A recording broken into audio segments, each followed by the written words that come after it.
Hey YouTube, Yugioh balls deep here. I just wanted to give a ban list prediction type video and just basically say what cards basically me and my teammates think should either go on the ban list or be restricted or limited and everything like that. So I just want to get this started, and to start off, the one card we all think should come off the ban list is Tribe Infecting Virus, which will help counter the format that is probably going to be on us, which is basically going to be samurais, X-Sabers, Blackwings, and stuff like that. And basically, he will just really help the format and just get rid of those really hard to get out situations.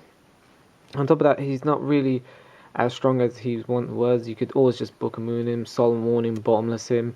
He will help Frog Monarchs a little bit, being water, meaning you can sync her into Goya Guardian and stuff, but I think overall he'll be a good card to add to the format and stuff. So, Champions Virus maybe come at 1. The next cards are Dandelion and Debris Dragon. Now, these two cards have been wrecking the format recently, like winning YCSs and countless regionals and stuff like that.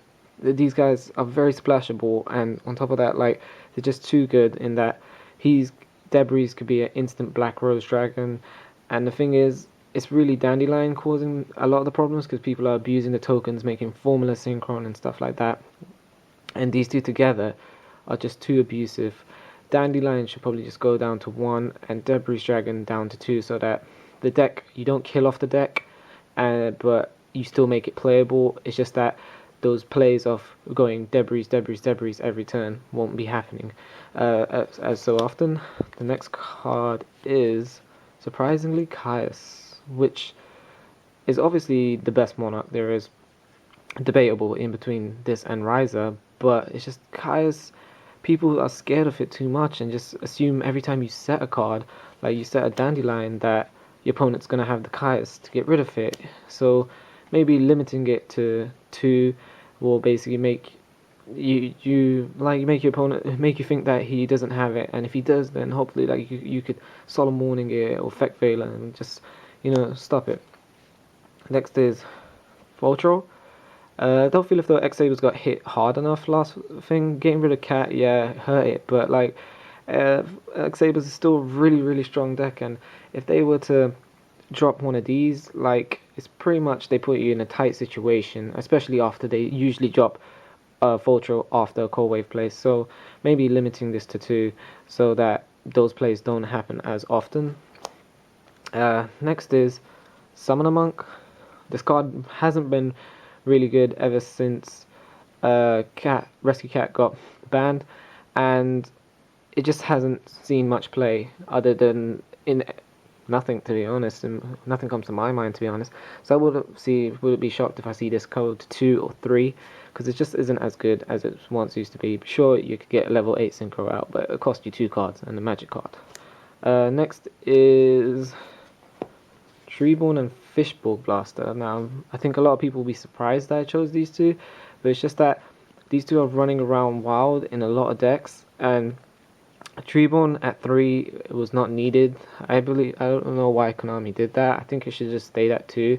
And Fishbowl itself is just being abused. Like, it could get out Light and Darkness Dragon so easily. Formula Synchron with these two, so you're seeing like 6 cards within 3 turns. It's too abusive, and I feel if though like it should go down to like 1 or 2. Sorry about the clear. Next is Magic cards. Obviously you're going to see these two on most people lists. Gateway and 6 Samurais United. Like, the deck, it reminds me a lot of Teledad, of what it could do, the amount of pluses it gets and stuff like that.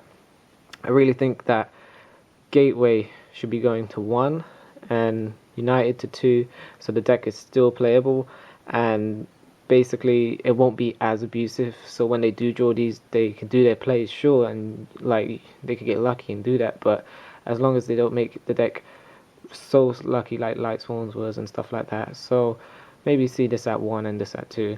Won't be too bad for the deck. Next is Gold Wave. Gold Wave has just been wrecking the format recently. I still, although I love the card, I don't really want it to get banned, but I know a lot of people expect it to get banned, so it will probably will. But it's just that it puts your opponent in such a hard position, especially if you put like drop a Fultro or LADD or something stupid after it. It's just so hard to come back from the fact that you can't play a thing. Next is Royal Tribute. This card is just too sacky. It's just basically if the Gravekeepers get and knock out 2 cards, they could predict your next your plays for your next 2 turns unless they top something that is going to get them out of it. It's just too good to be at 3. I feel as though it should go at 1 so that the deck is still a very controlled deck with Necro Valley and stuff. And if they manage to draw this, then they draw it, and then just hopefully they won't they'll hit 1 or 2 monsters. But hey, what can you do? It's Yugioh. Sorry. Next is Destiny Draw. Like, Destiny Heroes really need a big boost. Like, I think obviously the Absolute Zero's around, but you don't see it being. You see the deck list and they only have like 4 Destiny Hero monsters in. So really putting this at 2 will just give the deck a little boost, and they might add in a few more Destiny Heroes like Doom Lord and another Diamond Dude, you know, to maybe boost the deck's popularity and hopefully make it a top tier deck. Next is. This is a proxy for Part of Duality. Please forgive me, I don't have one. I lent mine out. Part of Duality, basically, it's a little too good to me. It's just basically you see the next 3 cards you're gonna draw, and then basically pick one. Obviously, there's restrictions that you can't special summon, but I think that's a very low cost. In fact, seeing as you could probably get a Dark Hole from it, a Cold Wave, and then set up your next play, and then boom, and then your opponent can't do anything. So if pot could go to 2 or something, I really wouldn't mind that, but I could see it go to 1 as well. The next card is Skill Drain, which is basically hasn't seen the light of day in a little while. I feel as though it's just people are staying away from it ever since it went down to 2, and bringing it back to 3 will just really help the deck out. You can make a really good Destiny Hero deck, Teledad deck with these 2, with Pot Dualities and stuff in it. It could just be really, really strong deck, and King Barbaros and stuff like that. So who knows? But yeah, the last card being Solemn Warning. I personally would like this card to stay at 3, but I wouldn't be surprised if I see Konami hit this card to either 2 or 1. It's just really, really good card. It just negates anything. Emma's Blades, Fultro drops, JDs and stuff like that. And the cost is, let's just say, it's not much of a cost. Paying 2,000 life points sometimes if it's going to win you the game. So yeah, YouTube. These are all the cards that, like, I think, and my teammates think, that should really get hit. Obviously, there's loads of other cards, like, but like, we can't think of all of them. But yeah, I just also wanted to mention that my contest is still going on, so you could still enter by writing "pick me" in the comment box below of the previous video and subscribing to my channel YouTube. And also I would like to add that if you have anything to say about what card we put up here, comment in the section below and tell me what you think should be banned and stuff. And I hope you enjoyed this video, YouTube. Take care.